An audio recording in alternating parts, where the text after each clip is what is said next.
Welcome. Welcome to Satsang.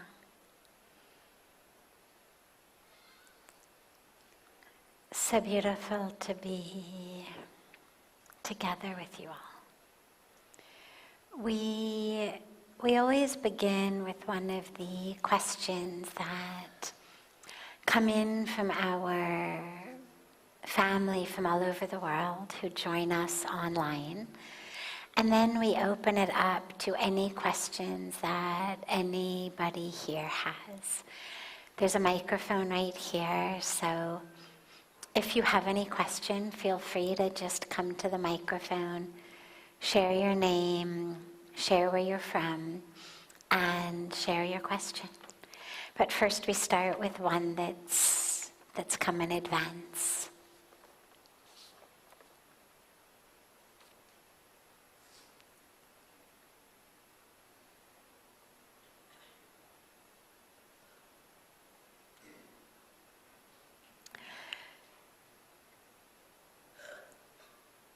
As I followed the religion that I grew up with, I had my children take sacraments, go through the rituals in that religion. But since I began my spiritual journey, I no longer agree with the idea that we are all sinners and that we need to be fixed because we are imperfect. What should I do, since I want my children to learn what perfect divine beings they are? This is asked by our sister Marcia.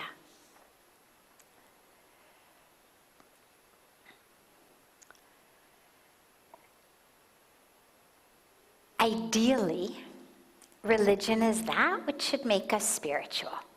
Religion is that which should connect us.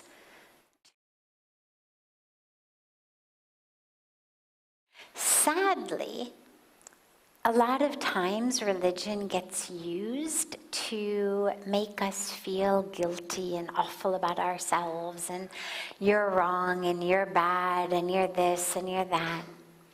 And this is one of the things that for me has been so deeply impactful about the teachings of Sanatana Dharma, the teachings of the Vedic tradition, is it's all in this idea that we are perfect. Not our bodies, not our habits, not our human karmic journeys, but the very nature of who we are, that is soul, that is spirit, that is divine, is perfect. The only thing that isn't perfect is we don't realize that we are perfect, and so we identify with that which is imperfect, always changing, the body, the story, the brain, the mind, habits. And so we forget that we're perfect. We believe in original divinity, not original sin. And I think in many ways, with all deep reverence and love for organized religion, I think it's perhaps one of the most healthy ways to raise children is through this very, very spiritual teaching, whatever religious background you may come from, of the inherent perfection of each of us. And I'm not a scholar of any religion, but particularly the Judeo-Christian religion. So I don't know exactly how you would be able to weave that perfection into the teachings as they exist, but I've got faith that there must be a way. I've got faith that if you have a deep, real connection with the divine in any religion, in any walk of life, that ultimately it's all going to take you to that same place, which isn't about sin and badness, but is actually about divinity. And so it's wonderful that you're wanting to raise your kids like this. This is beautiful. Whatever religion you've been raised in, whatever religion you've been raising your kids in, no problem. No problem at all. You don't have to change their religion. But just remind them that who they are isn't separate from the divine. That who they are is one with the divine. That when they make mistakes, it's just because they forget. It's not that it's divine that they, hit their brother or sister or tripped them or stole their things or ate all of the cookies out of the cookie jar. It's not that. But it's the way and the reason that we make mistakes is because we forget that we are divine. We forget that we're whole. We forget all of that. And so when we then get caught up in desire, in fear, in competition, in yearning, in not enoughness, we do things that we end up later calling sins or mistakes or whatever it may be, wrong, bad. But it's not who we are. It's just the actions that arose out of ignorance and forgetting. So if you can help your kids understand that, it's probably the very best gift that you can give your kids. And it's just in order to give it to them, you just have to stay anchored in that. You have to remember it. Because as a parent, it's so hard not to lose your temper. It's so hard not to say sometimes, you're bad, you're this, you're that. And so it's actually a very powerful spiritual practice for parents to continually and constantly see their children, to reflect that. Because if you say one thing but you treat them in a different way, kids are smart. They're not nearly as absent as we think they are. So many times we say, koi baat nahi, wo to bacha hai, he doesn't know anything, he's just a kid. They pick it all up. Just because they can't articulate it doesn't mean they haven't picked it up. They pick it all up. So as a parent, your spiritual challenge is to see your child, who you may want to strangle in that moment because of what they've done, to see them as divine. Punish the behavior if you need to punish the behavior. It's how we discipline, it's how we teach. But never let them think that you have started to see them as their actions, that you've started to see them as their bodies or their habits or their mistakes, because then they'll see themselves like that. So if you lay ground rules about chores they have to do, rooms that have to be kept clean, grades they have to get, homework they have to do, if they break it, by all means, punish them. No dessert, no parties, no extracurricular this or that, no problem. But never, ever, ever tell them through your words or through your actions that you are wrong, that you are bad, that you are somehow anything other than divine and whole and perfect. Even with a messy room, even with nothing but fail marks on a report card, even with chores undone, a beaten up sibling, windows broken with a baseball, whatever it may be. Bring some discipline in, but not because they are wrong or a sinner, but just because they need to refine their actions. And in drawing the distinction here, not only is it the best thing you can do for your kids, but it's the most incredible habit you can give yourself, because what you do with your children then, you'll learn to do with each other, with your spouses. You'll learn to do it with people in your office, people in your company, people in your neighborhood. And you'll start to see people as separate from their actions. So instead of saying this person is awful or obnoxious or rude or stupid or this or that, you'll see them all as divine. And you'll just see actions that you like, actions that you don't, actions that you want to be near, actions you don't want to be near, actions you want to reward, actions you don't want to reward. But you won't see the people as wrong. And so that inner fire of I hate you, it won't be there. Because you won't hate anyone. You won't be able to hate anyone. Because you'll see them all as divine.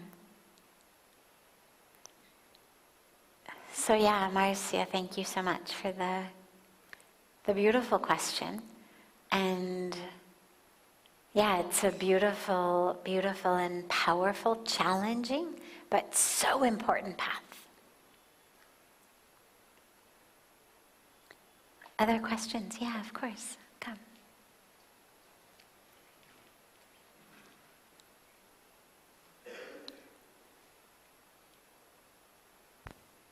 Thank you, Sadhviji.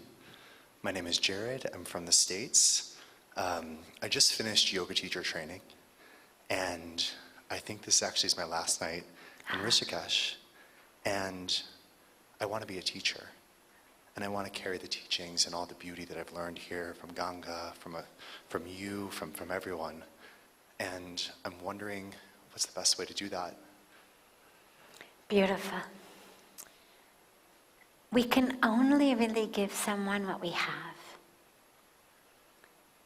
Do not think that the lessons you've learned, the techniques you've learned, are that which are actually that which you can teach in a way that will have a power to really transform people. Then all you are is a 3D YouTube video. I mean, because these days you can learn it all online. If you're really going to teach somebody something, it has to be something that you have.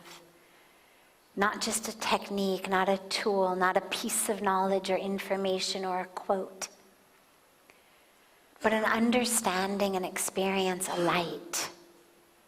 A lit candle is the only one that can light other candles. You can have the most beautiful candle in the world, but if it's not lit, it's useless. Neither can it bring you light, nor can it bring light to others. The best way to be a powerful teacher is to work on yourself. Then whatever you have will emanate out. You'll share it automatically. So make sure that you keep working on yourself, that you keep removing layer after layer after layer of ignorance. My personal prayer every day is just, oh God, empty me. Just empty me. More and more and more empty me. Empty me of all of the ignorance, all of the attachments, all of the ways that I think things should be. Because slowly you realize those are the obstacles. The obstacles are not outside. The obstacles are in your mind.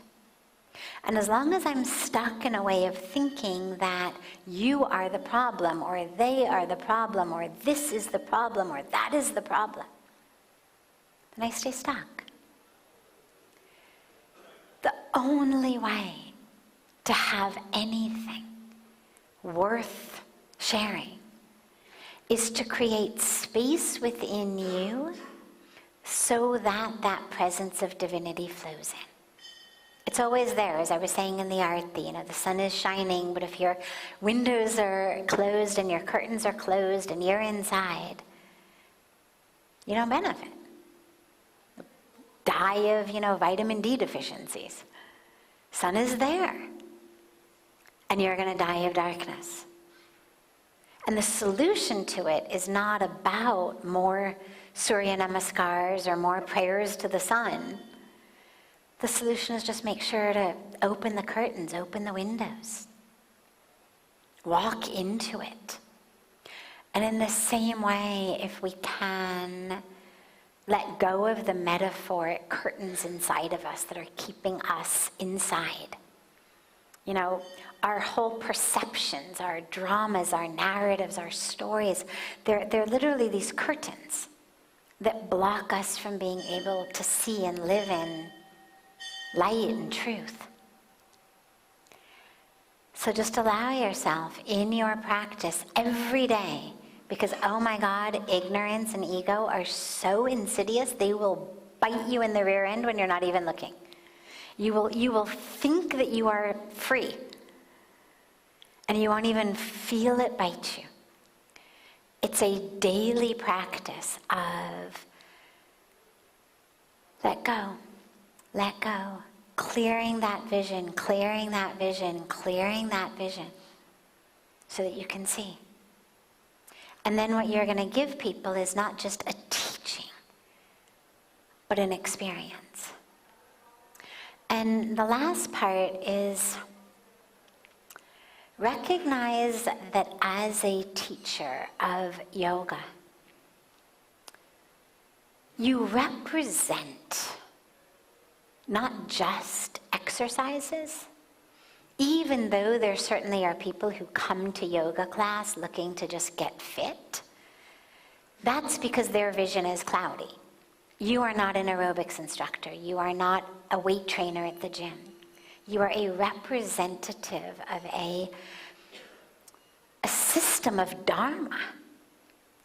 And that's a huge opportunity. It's also a huge responsibility.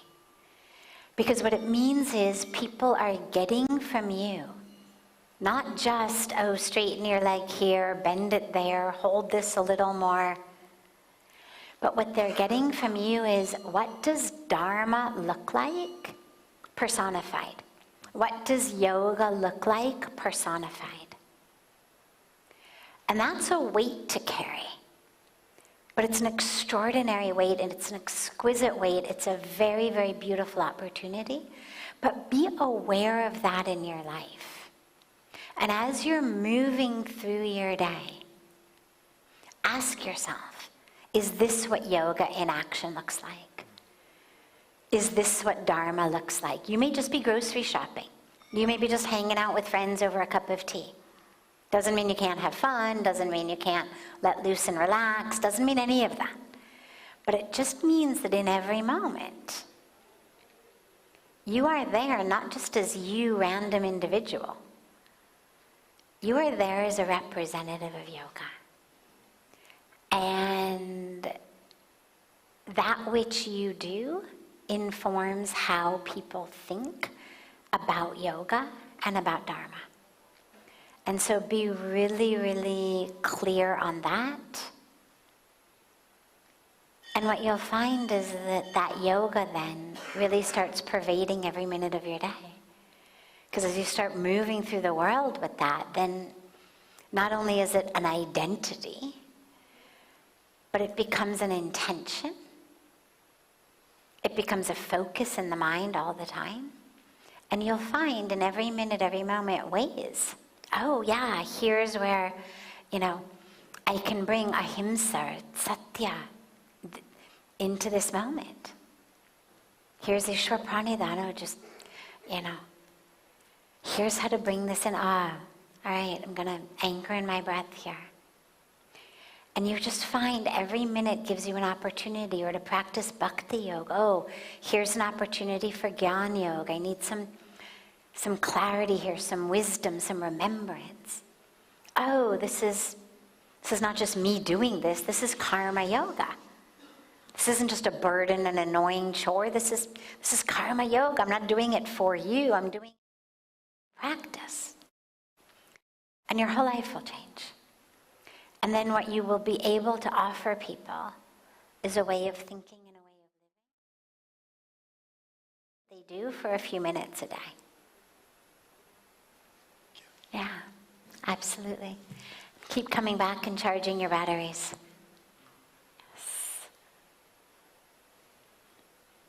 Satnam, my name is Doreen from the US. So I want to divide the question into two. Okay. One is more of a collective question, one is more of a personal for you. On a collective level, what would you say to people that are suffering deeply, that are in pain and sorrow, as we sit here today, people that are living in a country that's at war, For example, their loved one is held hostage, suffering deeply, starving. Yeah. Or they have a child that went to a music festival to dance, to a freedom festival, and was murdered horrendously. What would you tell these people in terms of their relationship with the divine? What is their lesson? How can they connect to their infinite self on a daily basis? And part 2 for you. Yeah.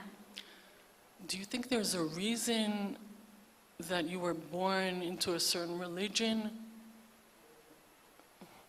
That you were raised in a certain religion? Is there a reason from the divine that you're in this world, in this lifetime, you were born into a certain religion? Do you have to do something with that, or? Okay, yeah. I'm going to take your second question first and your first question second. Sure. Is there a reason that people are born in a certain region or area, in a certain religious background, in a certain situation where they're going to experience certain things? In the Vedic tradition, we believe in the law of karma. But it's really important to understand, as I always say, but it bears repeating, that karma is not a system of rewards and punishments. No one is being punished. It's not, oh, you were born in this part of the world where food is very scarce and you have to walk 5 miles to get a bucket of water, and that is because you are being punished. Or you were born in this area that is at war, and you grow up hiding from missile strikes. That's because you're being punished. No. It is not a system of rewards and punishments. It is a complex system in which our previous actions, earlier in this life, in past lives, bring us into what is considered to be the most conducive situation for us to take our next step forward closer to the divine. For some people, that next step is going to come in circumstance A. For some people, it's going to come in circumstance B. For some people, it's going to come in circumstance C. It's not, oh, the rich people are being rewarded, the poor people are being punished. Healthy ones are being rewarded, sick ones are being punished. No. If that were true, look at, so many of our enlightened masters. Swami Vivekananda died at 40, barely. Paramahansa Ramakrishna died of throat cancer. There's so many stories of these enlightened masters suffering early death. They're not being punished. What it is in this complex tapestry in which past actions are threads that weave together, the collection of past actions has brought us into the current situation, including the ultimate goal, which is not just you reap what you sow. It's not just that. It's with the ultimate goal that each of us should recognize the presence of the divine, that we should have that ultimate goal of self-realization, God-realization, enlightenment, moksha. That's the universe's ultimate agenda for us. And so we are given circumstances, situations, experiences, challenges that are those that are A, in response to actions from our past going back as many lifetimes as we've had, plus the lessons that we need to learn and the situations that will be most conducive for us to learn those lessons. Those two things combined are what put us in the situation where we are. So that's what we believe. But in cases like this, and especially given the examples that you've given, I also believe that there's a third aspect to karma. I believe that sometimes when people are in horrific situations, especially when they're in a situation that is so full of suffering, and frequently when they're in those situations collectively, you think about things like 9/11, you think about things like the Holocaust, you think about situations like that where you have huge numbers of people who together are going through unthinkable experiences. And I believe that in addition to the first two aspects, that there are times in which, on some level, and I couldn't tell you exactly how it works, but I believe deeply, on some level, those individual souls, what we speak of as Jiva Atma, take somehow some kind of a collective pledge offering of the self. The Sanskrit word is ahuti, an offering that you know, when we do the yagna, we actually place these ahutis in the fire we offer. And I believe that there are jivatmas that offer, in some cosmic way, an individual incarnation. Not because it was just a sum total of what they did, not just because it was going to teach them soul-level lessons, but because they've agreed to be part of an event that humanity can't ignore. And it causes a ripple impact on humanity for the better. Because when things like this happen, even if not immediately, eventually, if we are going to survive as a species, the lessons that we take have to be lessons of a whole new way of doing things. The ripple impact of pain is such that it leads to, hopefully, new ways of thinking, seeing, living. So that's the second question. The first question, what do you say to people? What's their lesson, you think, for people that are in... I'm sorry? What's the lesson? Yeah, the lesson. What would you say to people who are in that circumstance? Well,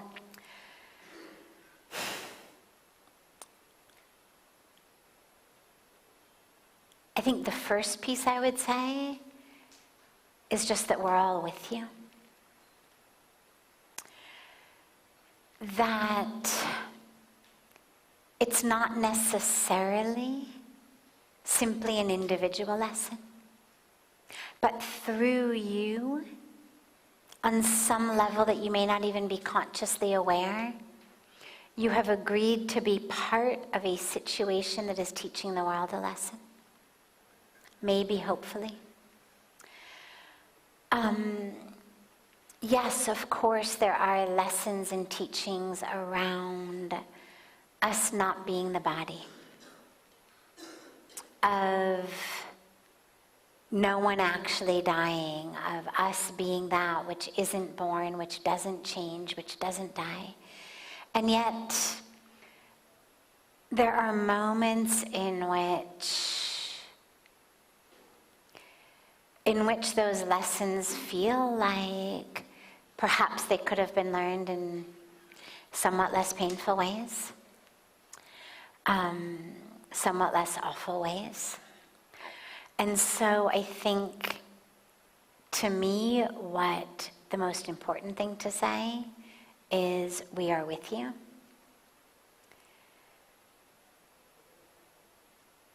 If there were on any level, in any way, anything that any of us could do to make that situation different, we would do it.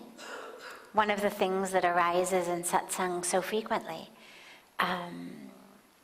especially since October 7th, but even prior to that with other things in the world, is people feeling angry, distressed, unable to sleep, unable to concentrate. Not people who are living there, but people who are actually living in not war zones, but who are so impacted by what's happening that they're unable to find peace in their life. So this is something that lots of people are struggling with, and what we talk about all the time is, unfortunately, we do not have the actual ability, most of us, to bring about actual change on the ground there where we would like it to happen. And therefore, the only thing we can do is bring about healing and peace in the places where we do have the ability to bring it. And to not let ourselves sink into a despair of total hopelessness. Because even though we can't do anything about those children, there are children in the world who are suffering who we can do something about. So that, I think, is the lesson for the rest of us. But for those of you in that situation, I think it's a lesson in seemingly impossible resilience, in finding a strength that you probably never dreamed anyone had, especially you, of finding an inner resilience, of finding an inner ability to love and to forgive, even that which by every single objective measure is absolutely unforgivable, and yet which we are called upon to forgive, not to condone, not to forget, not to absolve, but just so that you are not also held hostage. Because that anger holds us hostage as well, and strangles us and suffocates us and kills us.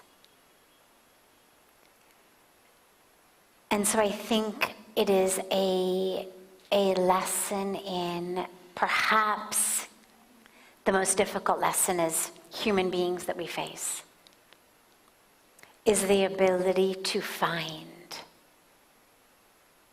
a place of forgiveness and of love in our hearts, even for that which truly is on every level unforgivable. There's a woman, I forget her last name, her first name is Scarlett, and her young child, 4 or 5 years old, was killed in a massacre in a kindergarten in the US many years ago.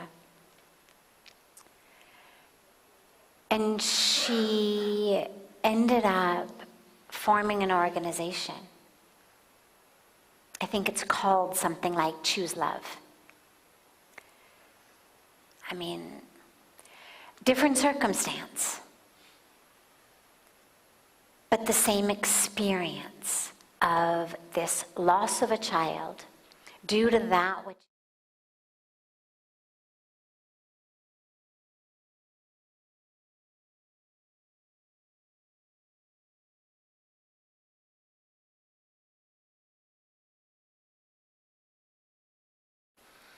and I think that's the only lesson that I can think of, other than, of course, just the core spiritual lessons of We are not body, we are soul. And yet, along with that, here we are in bodies living out our karmic journeys. And all of those journeys have teachings and lessons and karmic packages that we're going through. And I think that what it means is that you've been given, I think, what could be considered the advanced course in forgiveness and in love. You is who? I'm sorry? You is who? You is the Jewish people, or? You collectively suffering in the Middle East right now. You as the Jews, you as the Muslims, you as the parents of those who were kidnapped from the music festival, you as the parents of those who were killed in retaliation. Because I don't think that a mother's pain has anything to do with religion.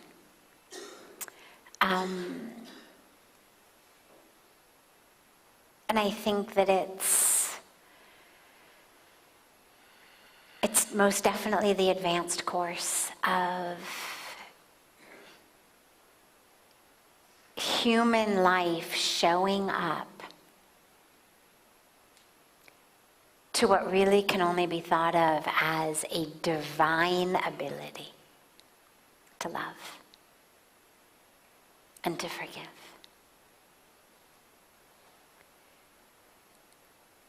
But know that if you've been given an experience, you've also been given the tools to walk through it. And those tools may be, partly some of those tools may be a collective community that is with you, to support you and be there. Those tools may be the ability to come to India, to come to the banks of Ganga, to find that healing. But what it also means, I think, is that you have a very powerful lesson, not just to learn, but to share. That on some soul level, you agreed to be put in the advanced class of this human experience. And I wish that I had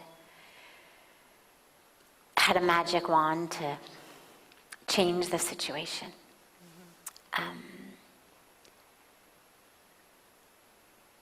Just to know that through what you're going through, you have brought so many people together in solidarity all over the world. And to use that solidarity to help be an agent of peace. No matter how much we scream for revenge and we scream for, an eye for an eye, a tooth for a tooth. But to help lead both sides. Help lead both sides toward an awareness that this is getting us nowhere. Sometimes one side doesn't want. And you, as in on the person, part A of the question was, you born as from the Jewish faith. Do you think there's a reason that you came to this earth from the Jewish religion? Well, I believe that there's a reason for everything. I definitely believe that there's a reason for everything.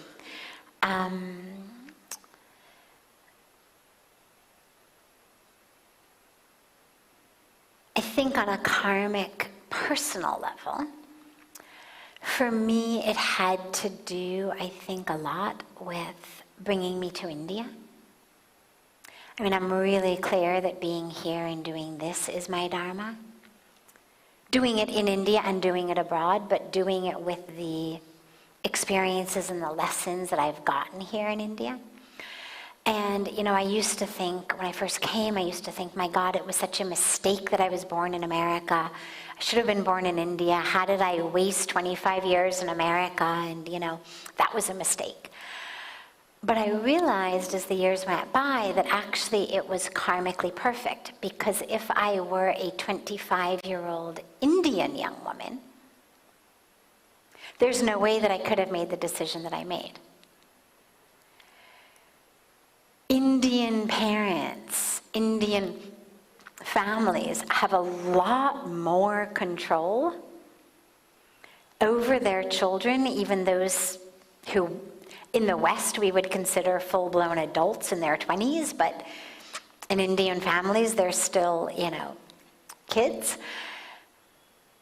If my parents didn't want me to do this, there's no way I would have done it, because I was a good girl. And good girls do what their parents want them to do. And so I actually needed to be born in America. I needed to be born in a situation where I moved out of my parents' house at 17. I went off to college at 17. For 8 years, between 17 and 25, my parents had no say over whatever I did. I mean, it was the days before cell phones. I think we talked on the phone like once a week on Sunday evenings or something, for 10 minutes from my dorm room or something. But basically, they had no idea where I was, what I was doing. And so when I decided at 25 that I was coming to India, they couldn't go back to a place we had been in when I was 14 and suddenly say, oh, we're going to forbid you from going. They hadn't been running my life for almost a decade. And in the same way, I think, having been born and raised in a Jewish tradition, compared to, for example, a Christian tradition, which would have been the other big option in Caucasian American families in LA, I think that not being raised in a religion with a fear of an angry God who was going to somehow punish me or send me to hell gave me the spiritual religious freedom to open my heart and adopt a religious tradition that was so different than the one I was born and raised in. I think there is a reason that there is such a huge number of Western Jewish people who adopt Buddhism and Hinduism.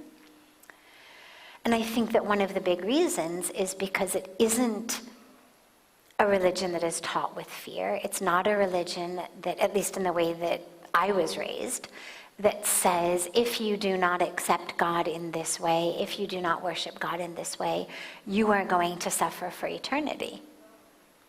That it gave me freedom to do this without fear. I never had a moment of like, oh my God, my Jewish God is going to be angry at me for worshiping God in the Hindu way. Never. There was never even an iota of that. And I think it's much more likely that if I were raised as a very strict Christian, particularly within certain lineages and traditions of Christianity, that I would have been much more concerned that I wasn't committing a sin or doing something wrong or angering God. So I think that having been born in America with the freedom that I had, the independence, the autonomy that I had, and having been born in a Jewish family probably were both really critical to enabling me to do something that otherwise seemed so completely crazy and so unexpected as to leave all of that behind and walk into this life. Yeah. Just one last thing. In the morning, there was a beautiful ceremony with many little... Can you speak just a little louder? Yeah, just one more thing. In the ashram, I've seen many ceremonies, like in this morning, with the fire ceremony. Yes, the yagna ceremony in the morning. Yes, yes. The young boys, sweet boys. I was wondering to myself, where are the beautiful little girls? Why don't we see beautiful girls? We were talking about women. Great. Where are they? Yeah, beautiful question. So, Pujya Swamiji has always been, long before I came here, long before I met him, he's always been deeply, deeply committed to girls, to women's empowerment, and was already running programs for women and for girls even before I came.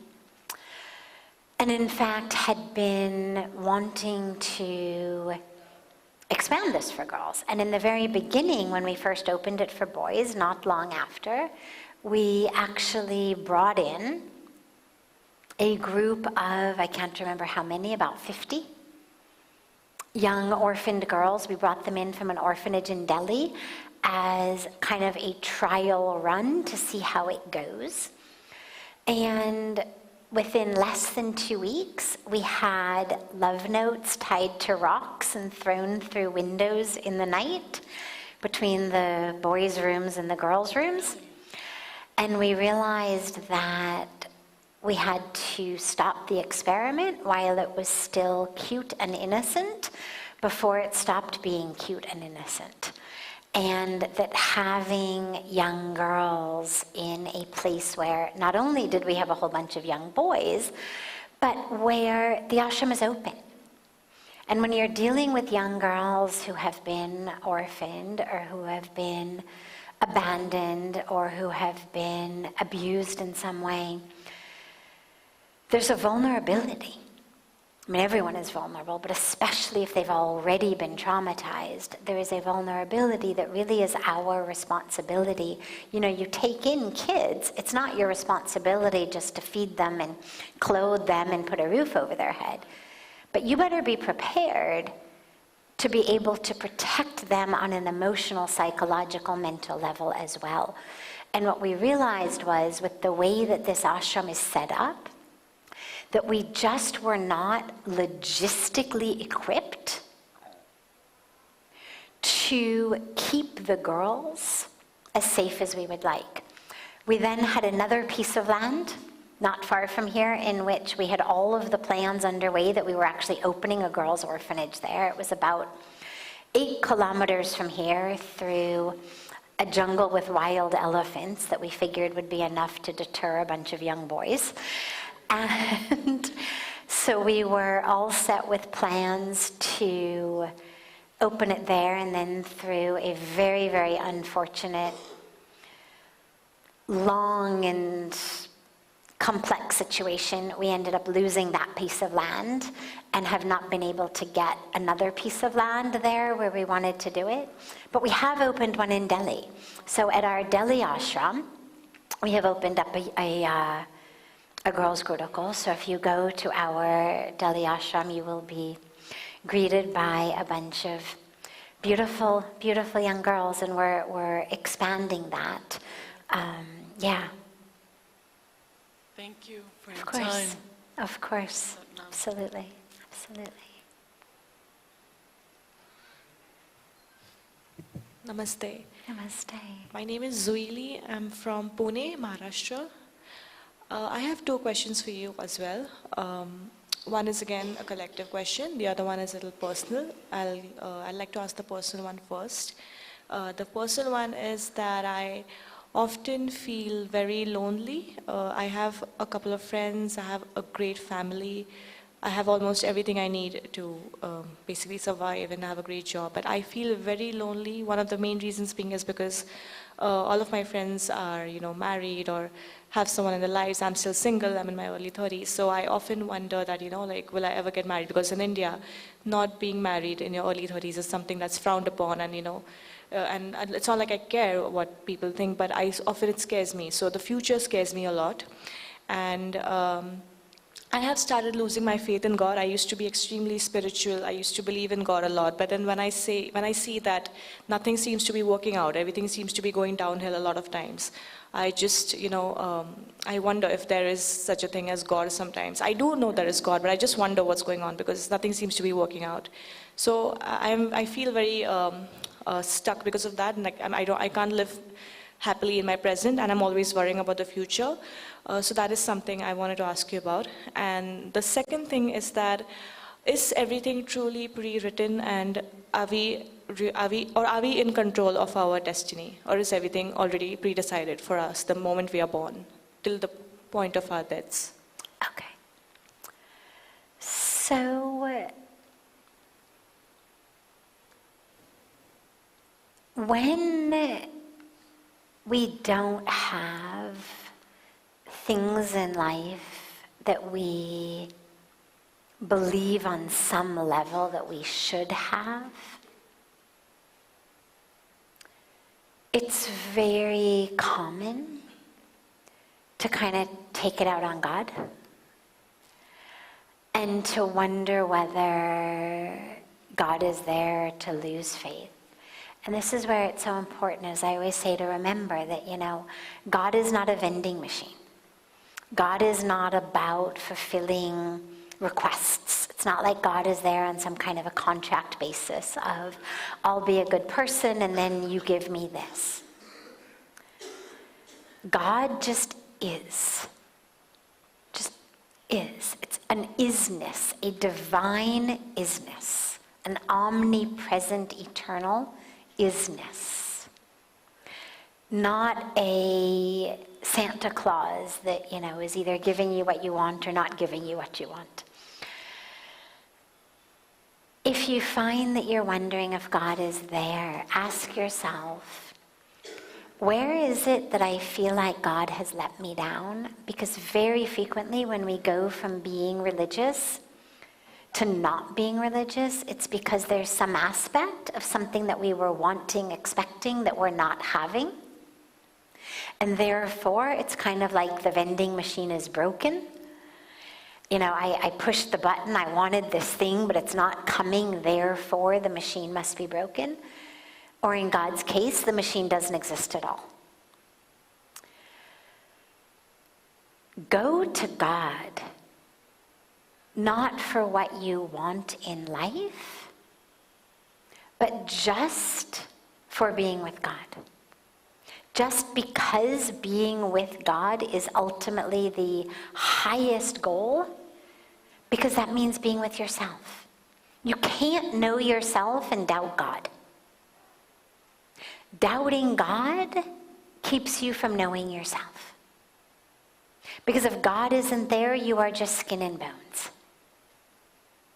And so it's also a bit of a kind of spiritual defense mechanism that's keeping you from experiencing spirituality. That's keeping you blocked from spirituality. That's keeping you in the trappings of the mind and the ego. God doesn't exist. Life is just, I'm this sack of skin and bones, and, at some point it'll all be over. And it keeps you from the purpose of life. So don't let yourself go there. But ask yourself, what is it I thought God was going to give me that God hasn't given me, that I'm kind of holding this grudge against? And then just remember that that's not God's role. God isn't a vending machine.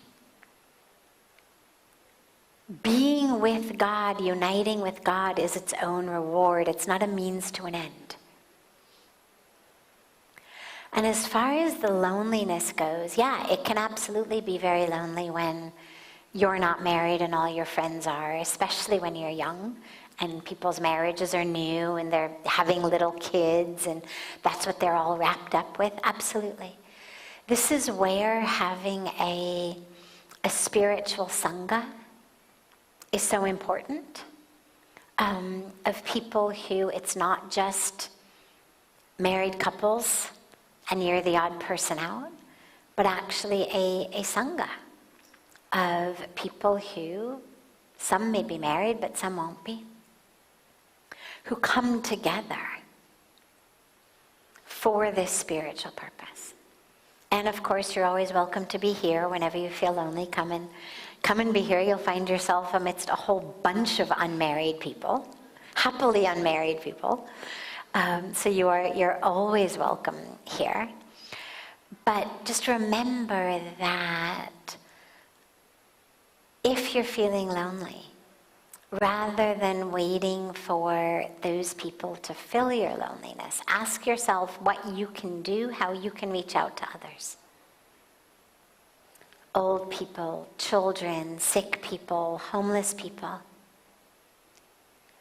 Find people you can serve, and what you'll find is the loneliness disappears. In that connection, your loneliness will disappear. And then whenever it's there, just come and be with us here. And lastly, about the destiny, it's not all written when you're born. Not at all.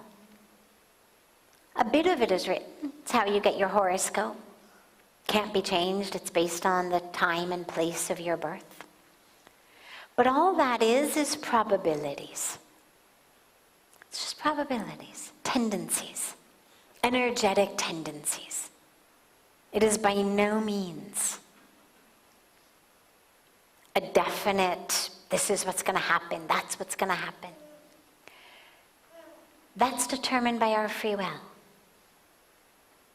How you use your free will in every moment is what's creating your destiny. Every choice you make today is creating your destiny for tomorrow and next year and next birth. So use that free will. Create the life that you want to live. That power is in your hands. But create it thoughtfully. Because a lot of times we think that all we want, for example, is we just want money, or we just want this success. So we put a lot of time and energy into that. And you realize at the end of the day that didn't actually get you what you were hoping it would. Ultimately what you were looking for was happiness. You were looking for meaning. You thought it would come with a whole bunch of money, but it didn't. And you've just spent years trying to get that so it would come. So think very carefully about what is actually your ultimate goal, what is actually that which you're yearning for. And as they say in mathematics, a straight line is the shortest distance between 2 points. So if what you're looking for is happiness, work on that. Don't go through a whole checkered of thinking, well, in order to be happy, I have to have this and this and this and this and that, and then ultimately maybe they will make me happy. Go for what is it that's going to bring you the deepest happiness. And lots and lots of science from a lot of years shows us that that happiness comes from divine connection. It comes from service. It comes from a spiritual practice. Much, much, much more than it comes from any amount of money or external success or anything like that. But figure out what it is you want. And then use your free will to create that. I have just 2 quick other questions. Is that... We're going to take your other questions tomorrow, if that's okay. That's fine. Perfect. Thank you for your time. Of course. And we will start tomorrow with your other questions. Thank you. Wonderful. Thank you. Have a beautiful, beautiful rest of your evening, everyone. A beautiful morning and day to our family joining us from all over the world. And so much love to you all.